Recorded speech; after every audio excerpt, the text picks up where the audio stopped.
They say that you die twice. Once when your body comes to a stop, and a second time when someone says your name for the last time. If that seems like too heavy of a beginning for a video about a fantasy book, it's because it is.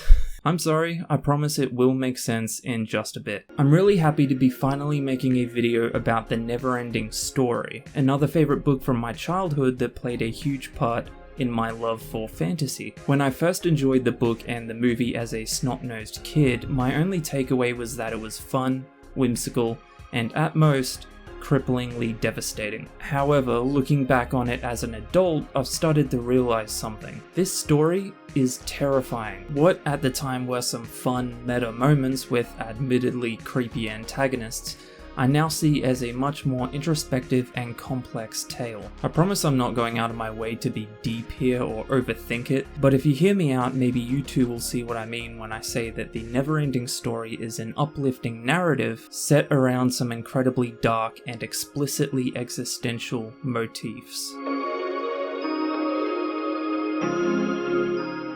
What's shaking? My name's Cam, welcome back to another video, welcome back to the story Nomad Inn. I'm sorry for the mess. There was a group of witches came through like half a day ago. It was a whole thing. Anyway, there was a bit of a brawl broke out. Frank's taking care of it. Frank already told me he's on... Frank!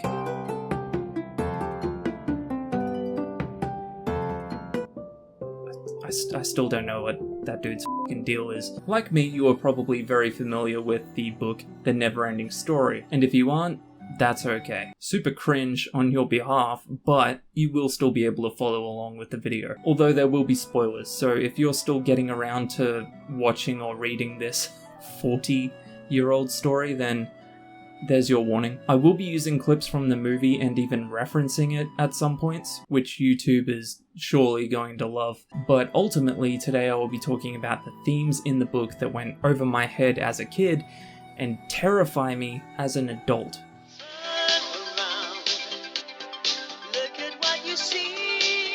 The book The NeverEnding Story can really be separated into two separate stories, and today we'll be focusing on the first of those, although we'll quickly cover the second as well a bit later. The filmmakers felt the same in fact, which is why the 1984 movie of the same name, they also separated the arcs. Personally, I think that definitely was the right move, although the author Michael Ende felt differently. He even tried to sue the producers. The story starts with a chubby and unpopular boy named Bastian Bucks. One day when he's running away from bullies, he takes refuge in a mysterious bookstore owned by a crotchety old man. Bastian spots an interesting looking book while he's there called The NeverEnding Story, and because he has barely 2 pennies to rub together, he steals it. This is one of the first examples we get that our protagonist isn't exactly your run-of-the-mill moral paragon hero, which will be important later on. Bastian hides away in the attic at school and gets to reading. He burns through page after page like it's the new Stormlight Archive book. The story itself is about a magical world called Fantastica, ruled by a young empress. Now Fantastica isn't deep turd. There's this shapeless entity called the Nothing that is sweeping over the land. It's yoinking people and creatures away like it's their job. So the empress calls a meeting with all the fantasy races and asks for help. Not only that, but she also drops the bomb that she's on the fade. She's dying. A young green-skinned mini Gamora looking ass dude named Atreyu is named the hero of the hour, so they give him a special medallion named Orion, slap his horse on the ass and send him on his way. His quest is to cure the Empress and the land of whatever the hell is causing this. Some notable stops on his journey are the thick-ass sage turtle named Mola,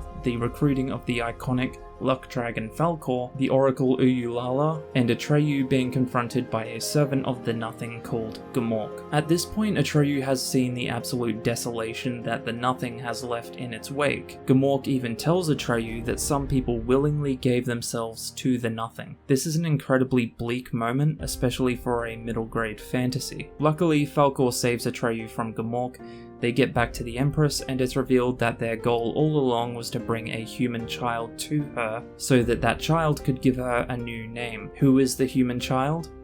Bastian. The Empress figuratively looks Bastian in the eyes while he is shaking over his dusty-ass book and says, "Yeah, you." It's very meta, and of course Bastian is skeptical, but as he reads on, the book starts calling him out by name, and eventually he gives the Empress her new name, Moonchild, which is okay, I guess. He finds himself standing in front of the Empress, and she says, "Cheers, mate, the day is saved." The end. Well, the end of the movie. The book goes on to a separate adventure, but again, we'll come back to that. There it is. You now know the important parts of the NeverEnding Story.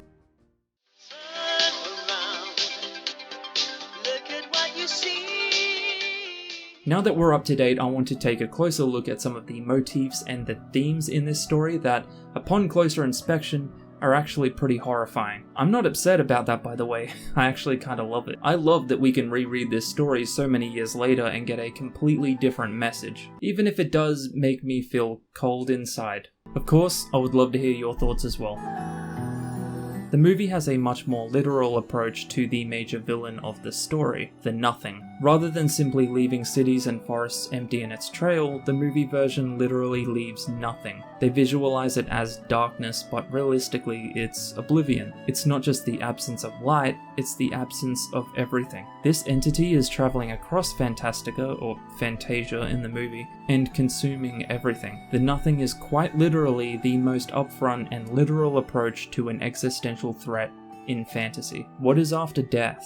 According to some people, nothing. The nothing. And it's coming closer and closer by the day. Once I started thinking about this as an adult, I started to notice how many other pieces of the story could easily be seen as an allegory for death, or hopelessness, or grief. Quite literally all of the worst things that we as a sentient species experience. For example, to reach Mauler the turtle, Atreyu and his horse Artax have to travel through the swamps of sadness. I'm sorry, you knew this was coming. Hold my hand, we'll make it through this, I promise. The swamp has the same effect as a Dementor from Harry Potter. It swells in you all of the most awful feelings, the hopelessness, the doubt, the misery. Atreyu and his horse, Artax, literally become depressed as they wade through the mud, violently depressed. Helped by the medallion, Atreyu holds on to hope, but unfortunately, his trusty steed simply can't.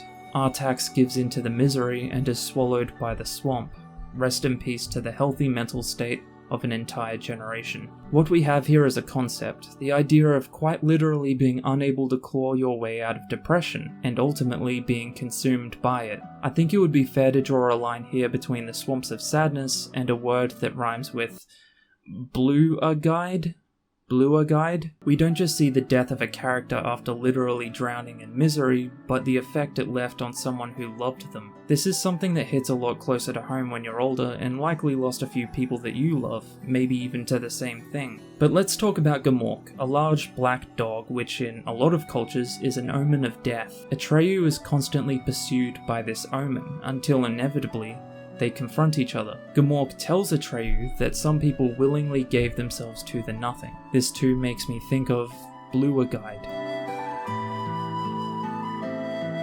They say you die twice, once when your body comes to a stop, and a second time when your name is said for the last time. I don't think it's a coincidence that the thing that cures Fantastica and the Empress is a real-life human acknowledging her and speaking her name. While death will ultimately catch you and maybe oblivion is waiting, you still exist in some form as long as people are talking about you and remembering you.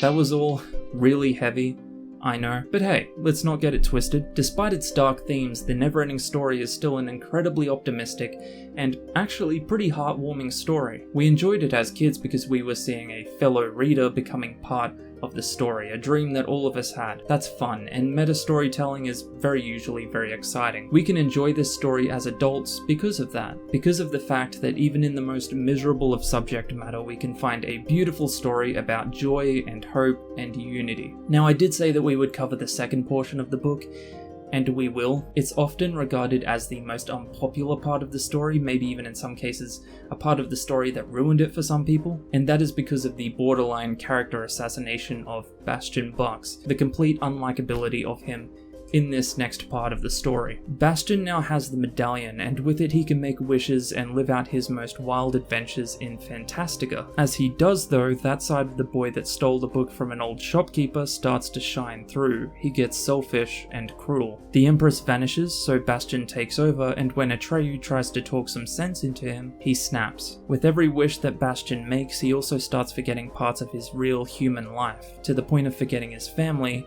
and even his own name. Of course, by the end he comes around and everything's sorted and it's all happy ending, but I feel like the themes of this next part of the story are a lot less heavy. We still have the power of a name being important, but I think this is more about losing yourself in fantasy worlds rather than enjoying what the real world can offer you, prioritizing escapism over confronting your issues or appreciating your family and friends, you know? All the great, sappy stuff. Again, this is all just my interpretation of the story. Did you read this book or watch this movie as a kid? Are you like me and refusing to accept that these sequels exist? I'd love to hear all your thoughts, but try not to make it too depressing. I make videos every single week on fantasy and horror books, so if that's your kind of thing, stick around. Otherwise, thank you for watching, especially for watching through the whole video. You are my favorite. See you in the next one.